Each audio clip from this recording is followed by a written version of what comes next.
L'Union africaine, désormais membre permanent du G20. Eh bien, pour beaucoup d'entre vous, c'est une excellente nouvelle. La voix de l'Afrique sera entendue, elle a son mot à dire. L'Afrique entre dans le siècle des grandes puissances, dans le siècle des grandes économies.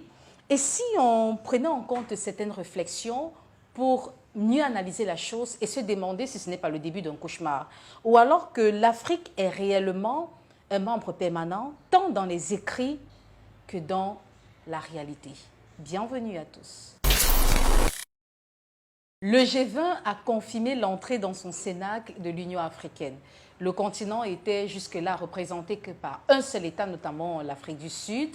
Cette intégration pour certains chefs d'État, à l'instar du président kényan, va donner une voix et une visibilité à l'Afrique et lui permettra de faire valoir ses intérêts et ses points de vue au sein de l'instance. Et dans la même veine, la présidence nigériane n'a pas dissimulé son satisfecit. Pour elle, c'est une fierté que de faire davantage avancer les aspirations de l'Afrique sur la scène mondiale en utilisant la plateforme du G20. Maintenant, entrons en profondeur avec certaines problématiques. On est loin de parler d'unanimité concernant la guerre en Ukraine. Déjà, les États africains ne sont pas unanimes concernant cette guerre en Ukraine, à plus forte raison le G20. Vous le savez si bien, les désaccords au sein du G20 sur l'attitude à avoir face à Moscou entre invasion russe en Ukraine, opération spéciale militaire de la Russie en Ukraine, les langues ne cessent de se délier sur la culpabilité de l'un ou de l'autre pays, sur cette guerre et même sur les enjeux autour des sanctions contre la Russie. L'abandon progressif des combustibles fossiles, mais également la restructuration de la dette sont aussi des points de division. Les divergences d'opinion sur la réduction des énergies fossiles, et parlant de cela, on se souvient en juillet dernier à Goa, même le ministre de l'énergie ont fait allusion à cela.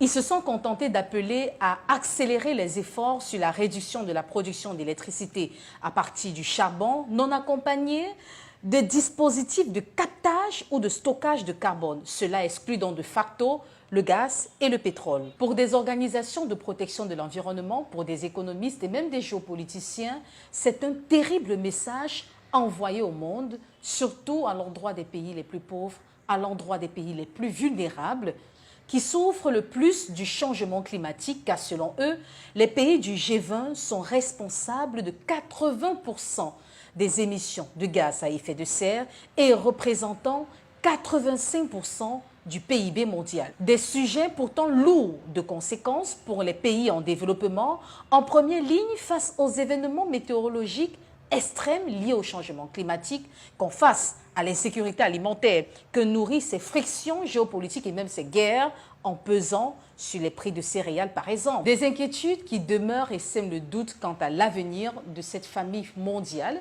pour reprendre ici l'expression du secrétaire général de l'ONU, Antonio Guterres. L'Union africaine, membre permanent du G20, est-ce un pas vers le positionnement de l'Afrique dans les grandes instances décisionnelles ou alors le début d'un cauchemar? Que dire de ces divisions géopolitiques? Pouvons-nous parler d'une famille mondiale dysfonctionnelle, pour reprendre ici Antonio Guterres? Quelles sont même les répercussions au sein de l'organisation? Eh bien, posons-nous les bonnes questions. Et les réponses feront de nous la voix des sans-voix.